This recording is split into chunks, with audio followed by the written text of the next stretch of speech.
Now now get through the loop statement. So first of all, let us go through the exam program. So so first of all, we have declared a variable int x and we have initialized with the value of 0. So then the condition is given and a increment is shown. So let us go through. First of all, x will become 0, then x is less than 0, so 0 is less than 100, it is definitely true. Then the value of x will be incremented by 1. So since the value of x is 1, 0, so 0 plus 1 is 1. Then this value of print, since the value of println will be printed, so print 1 will be printed. So this will go on until and unless we are getting up to the point of 98. So when x will become 98, 98 is less than 100 is definitely true, then x will become 98 plus 1 is 99. So 99 will be printed. After that 99 will be again be printed. Since it is being less than 100, so always remember that this part is less than 100 means that it is not inclusive of 100. It is always less than always remember that is less than 100 is equal to less than equal to 100. Now let us go through this part. So this is initializer, so x is 0 and x is less than 100, definitely true. Then always remember initializer just executes one time only, and then 0 will be passed into here. 0 plus 1, this will become 1 and 1 will be printed. Then again this will go to here, because since this condition is until unless this condition becomes false, this loop will go on and go on. Okay, so since when x equal to 90 will be happen, so 90 is less than 100, so it will go pass here to 98 plus 1 is 99, so 99 will be printed out. Then whenever 99 will be go up on here, so 99 is less than 100, so then 99 plus 1 is what, 100. So then 100 will be when 100 will be printed. After that what will become, so 100 is not less than 100, so it will become false, and so 0 to 99 will be printed out. So let us go through the while loop. So here is a while loop is called the entry control loop, because first of all the condition is at the first time only, similar to the for loop. Similar for loop, the first condition is first time only, because at the entry of the values the condition is given there. That is why it is called entry control loop. So let us explain. So r equals to 0. So while, because r is less than 0 is what, so 0 is basically means that 0 is less than 5, so it is true. So then, so this condition is true, so this, since this condition is true, the r will be incremented. R plus plus means that r equals to r plus 1. So 0 plus 1 is 1, 0 plus 1 is 1, so 1 will be printed. Okay, so 1 has been already printed. Again this will happen, then r becomes 1. 1 less than 5 is true, then r plus plus, so basically r plus 1, r will become true and 2 will be printed. So this will happen until unless we are reaching the point of 3. So when r becomes 3, so 3 is less than 5, so 3 plus plus is what, 4. Then 4 will be printed, and again 4 will go up to here. So 4 less than 5 is what, 4. Then 4 less than 5, so 4 less than 5 is 4 less than 5 will go here, and 4 plus is 5, so 5 will be printed. So 1 2 3 4 5 will be printed up to here. Now we will be looking into the do while statement. So the difference between the for loop and while loop and do while is that do while, if you look carefully, the while statement, the condition statement is at the last.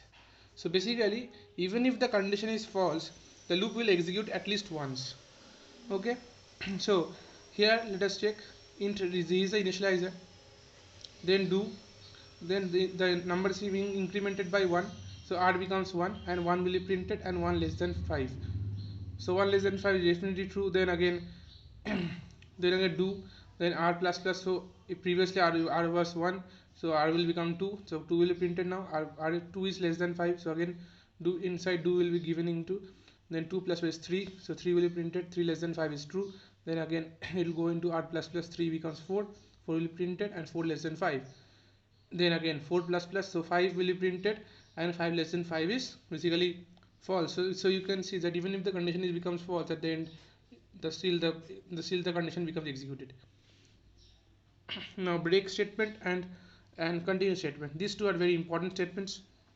So what is the use of break statement? The break statement, whenever a break statement is encountered, it will stop the kind of flow of the loop and will just execute terminate the program then and there. So here there is three working inside do while loop and in for loop. So for display int x and int x equals 0, so do, so x equals to x plus 1, so x will be incremented by 1. Since break is encountered, so it will stop the flow of loop and no output will be shown, because since the number is just executed just increment by 1, since break is encountered, so this part will not execute, they stop the loop and no output will be shown.